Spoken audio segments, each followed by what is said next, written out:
say a couple of things about, health care.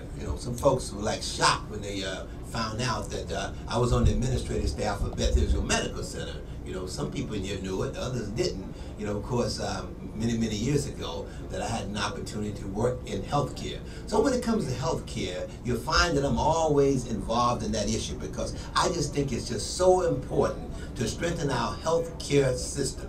And we need to reform it. But the point is that we have to be careful when we hear these terms, like reform. There's some terms, as far as Washington is concerned, you have to watch them. Generally when we hear the word reform, we think it's something positive.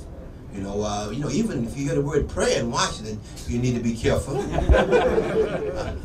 Because my grandfather, who was not the most religious person in the world, he used to say to my brother and I, he said, if somebody say they're going to pray for you, try to find out what they're going to say.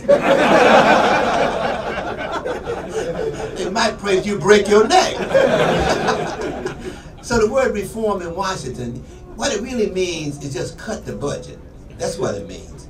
And of course, we have to be careful. We have to ask the question, if you're going to reform something, what are you going to do? We need to get to the bottom line. Don't listen to the word reform and then we let us start applauding.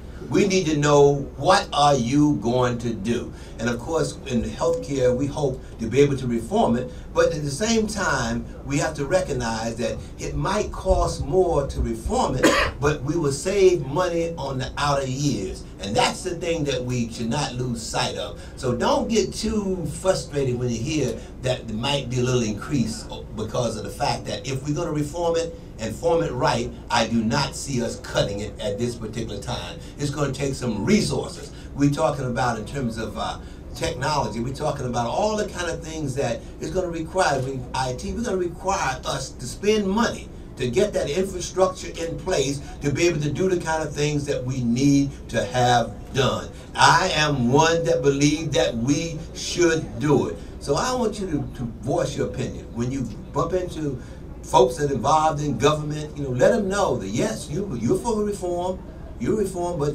not in the sense of just cutting the budget, but in terms of true reform, to be able to make certain that health care in the long run is much more affordable and of course accessible to all. So I want to thank all of you for coming, and again I want to thank my good friend, I tell you, Jack and Joel, and of course many of you here who have been so helpful to me down through the years. I want to thank my counsel, my lawyer, Charles Simpson, who was here with me as well. Yeah. One of the finest attorneys around, no doubt about it. He's done a fantastic job. And I also want to recognize my chief of staff. I don't know where he is. Al Wilshire. Where's Al? He's outside. He's outside?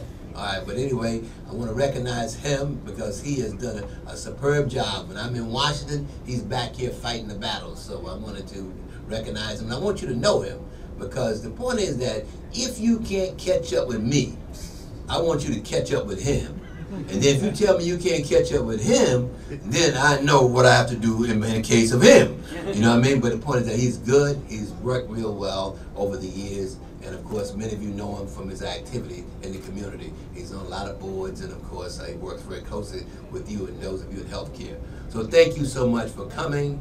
I really appreciate it. Also want to thank the governor. The governor was here, and of course, he indicated the fact that he had some difficult times balancing his budget, but the point was that he put a budget through and he felt that it was a very, very good budget, and he also indicated that thank God for the stimulus money.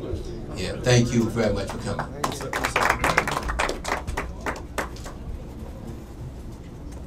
Oh, wow. Yeah. You know, Ed, besides Al, who's the most underpaid, overworked chief of staff. Yeah, where is he? Where is he? Where is Al? Behind every successful congressman, there's a Gwen. Right. An adorable family on a personal note, Deidre, hard-working Daryl. You should only see a lot of blessings out of your children and your family. Thank you. To the Honorable Congressman Adolphus Et Towns, may the cup of your good fortune overflow. Thank you very much. Thank you very much. And I accepted and associate myself to the remarks made by Senator Lieberman. Yeah, that's good. Yeah, thank you. Sure. Get in the picture. Come closer. Closer. Mike, you're trying to get the microphone. Thank you very much. Look at that. All right. Yeah.